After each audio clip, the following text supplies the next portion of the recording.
Well, we are following breaking news this morning.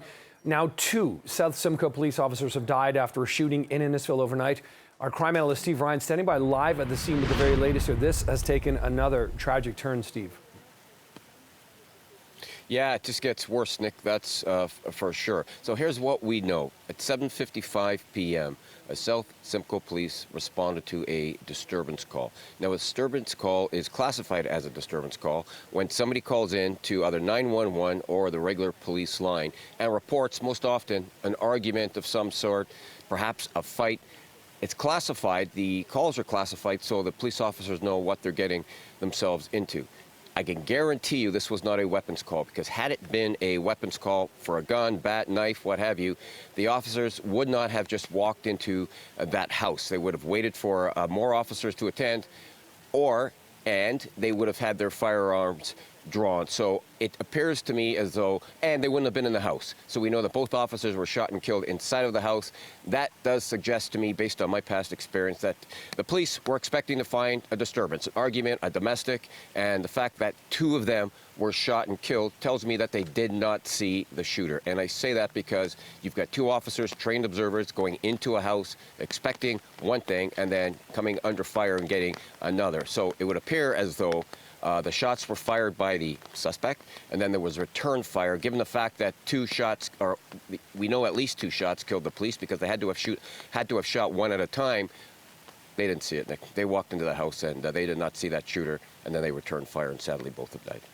It's awful to hear, Stephen. I want to talk to you more, as our crime analyst, about sort of the sequence of events and what's going to happen here. We understand from South Simcoe Police that Chief Van Dyke is going to make a statement at 1 o'clock, not taking any questions. I'm going to assume that is, of course, going to be more of a tribute to the officers that his service has now lost. But when should we or can we expect to hear either from SIU or from anybody conducting another investigation here on, what they believe may have happened here? I mean, appreciate what you're bringing us here, but when do you think we may hear from police on what they know and when? Well, the legislation prohibits the police from providing specific information regarding the investigation because it's under the SIU's mandate. So I expect that the chief of South Simcoe Police could provide some sort of narrative, but a very limited narrative as to what happened. So perhaps at 1 o'clock, and I would expect this to happen at 1 o'clock, we'll hear things such as the radio call, the police responded, shots were fired, but they will not get into specifics because anything like that will come from the SIU. And I would expect that within a few days, the SIU will get their narrative as to what happened, and then they will give that to us. So it will take a few days for that to come, but I think we will get a limited update by the chief of the South Simcoe Police at 1 o'clock. Because, and Steve, just one other quick thing. We also know specifics. Right. Now, we also know, of course, 2 officers were killed here. South Simcoe, you've highlighted this. It's a small force. It's very likely everybody on that force knows who those 2 officers are who went into that scene and who've tragically not been able to survive the situation there. When do you think we would hear who those officers are? Because they're not only in South Simcoe, but the wider police services are all going to want to know who this was, who their colleagues are that have fallen. Yeah, I believe we'll hear that at 1 o'clock from the chief of police. That is information that doesn't affect the investigation.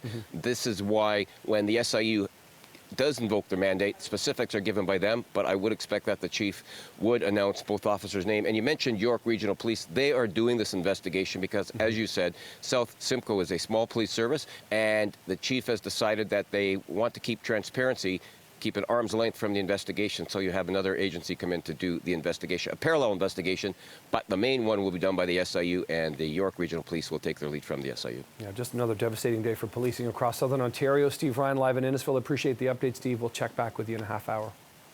Now, this was the solemn scene earlier this morning. Have a look at this. You can see a large number of police cruisers and officers outside of the coroner's office in the 401 and Keele area. They represented police services from across the region. Of course, we saw a scene similar to this play out a few weeks ago when police officers escorted Toronto Police Constable Andrew Hong's body to the coroner's office after he was shot and killed in the line of duty.